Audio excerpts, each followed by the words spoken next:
Matius pemungut cukai mengikut Yesus.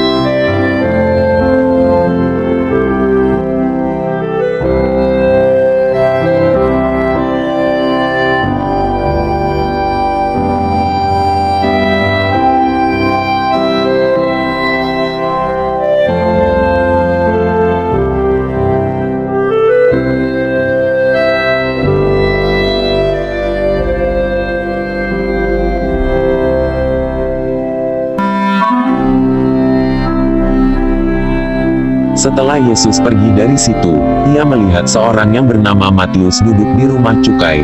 Lalu ia berkata kepadanya, "Ikutlah aku." Maka berdirilah Matius lalu mengikut dia.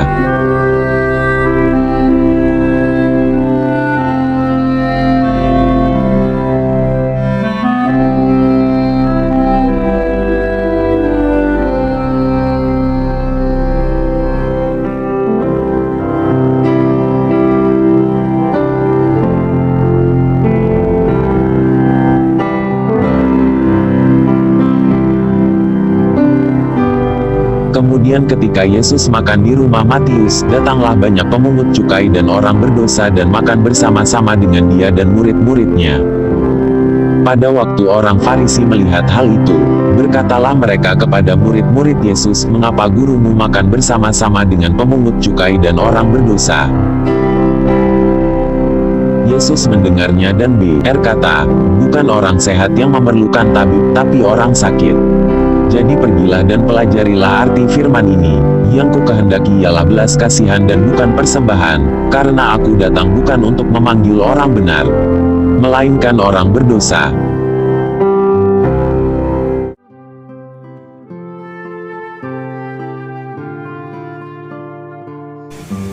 Salam jumpa dan salam damai Kristus. Hari ini Minggu Biasa yang ke-10 tahun liturgi A.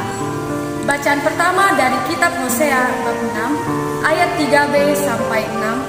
Bacaan kedua dari surat Rasul Paulus kepada jemaat di Roma bab 4 ayat 18 sampai 25 dan bacaan Injil Matius bab 9 ayat 9 sampai 13. Belas kasihan tidak mempedulikan dosa.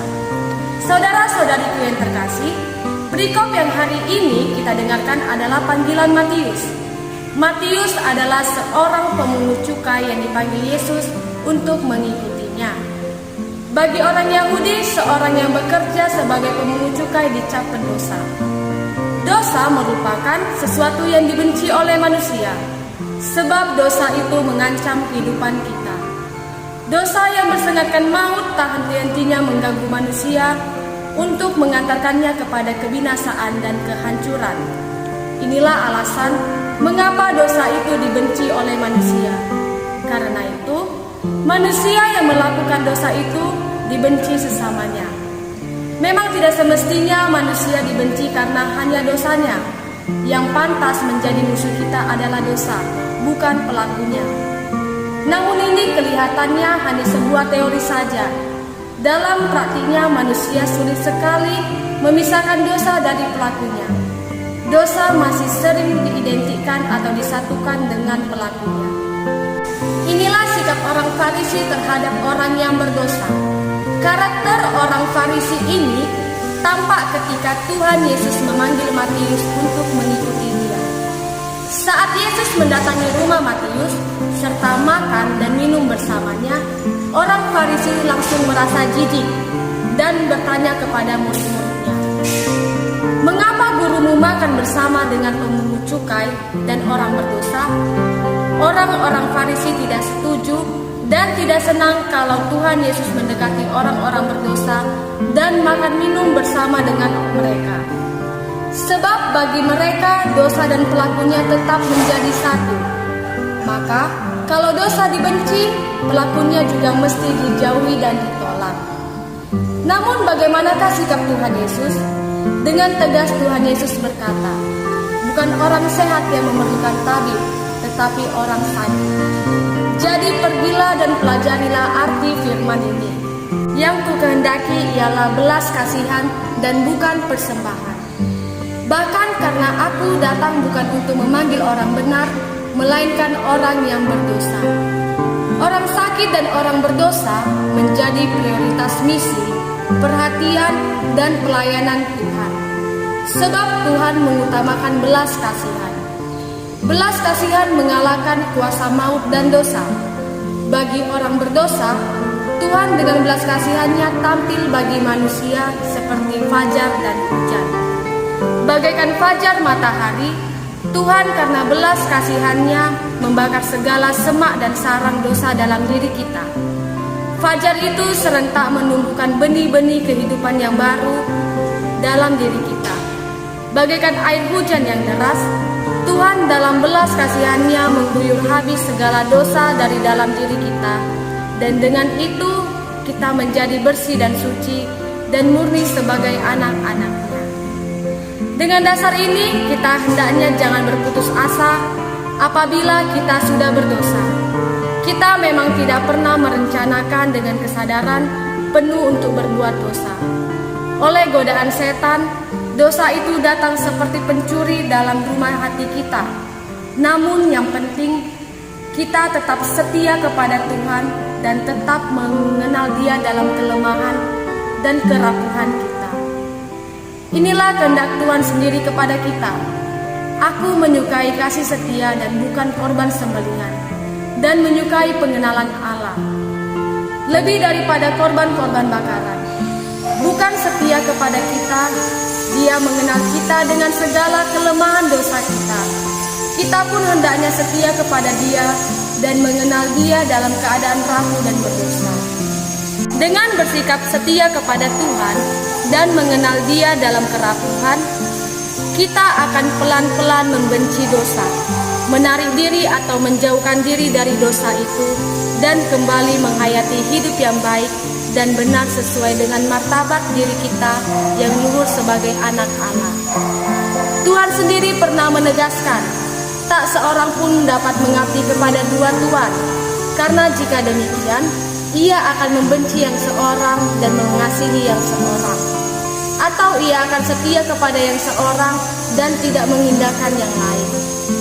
Kamu tidak dapat mengabdi kepada Allah dan kepada Mammon. Dalam arti ini, kalau kita mengenal Tuhan dan mengasihi Dia, maka dengan sendirinya kita menjauhi dosa itu. Kalau kita dekat dengan Tuhan, maka pasti kita jauh dari dosa dan dosa jauh dari kita. Kalau kita mengabdi kepada Tuhan, maka tentu kita juga akan menolak dan menghindari dosa. Sebab kita tidak mungkin mampu untuk mengabdi kedua-duanya. Kalau kita mengabdi kepada keduanya, kita sendiri akan berada dalam kondisi yang kacau balau. Kita bagaikan sebuah wilayah yang persengketaan dan perebutan dari kedua kekuatan antara Tuhan dan setan. Karena itu, supaya kita memang menang dan aman, serahkan saja diri kita kepada Tuhan dan mencintainya dalam kesetiaan yang total, sehingga setan dan dosa tidak berdaya atas diri kita. Abraham, seperti disebut oleh Santo Paulus dalam bacaan kedua, dapat menjadi contoh kita dalam hal ini. Sebab sekalipun tidak ada dasar untuk berharap, namun Abraham berharap juga dan percaya, imannya tidak menjadi lemah. Tetapi terhadap janji Allah, ia tidak bimbang karena tidak kepercayaan. Malah ia diperkuat dalam imannya dan ia memuliakan Allah dengan penuh keyakinan bahwa Allah berkuasa untuk melaksanakan apa yang telah Ia janjikan. Karena itu, hal ini diperhitungkan kepadanya sebagai kebenaran. Dosa sering membuat kita lemah dan tak berdaya. Atau sebaliknya, karena kita lemah dan tak berdaya, maka kita sering berdosa. Entah kita berada dalam situasi lemah atau situasi berdosa, yang penting kita tetap percaya kepada Allah. Kita tidak boleh bimbang akan Allah, sebab dalam iman dan kepercayaan yang tangguh, Allah telah menyediakan sesuatu yang lebih baik lagi bagi kita. Seperti Abraham, kita hendaknya meyakini bahwa Allah berkuasa untuk melaksanakan apa yang telah Ia janjikan kepada kita. Janji Allah yang tidak pernah berubah atas kita adalah keselamatan. Janganlah takut, sebab Aku menyertai kamu untuk menyelamatkan kamu dan melepaskan kamu dari tangan setan dan dari jaringan dosa dan jerat maut. Oleh dosa, kita sering menjadi anak yang hilang. Kita melarikan diri dari Tuhan lari dari rumah, lari dari persaudaraan, lari dari diri kita sendiri, dan kita lari juga kepada kejahatan. Namun Tuhan Yesus datang untuk mencari dan menyelamatkan yang hilang. Aku datang bukan untuk memanggil orang yang benar, melainkan orang yang benar.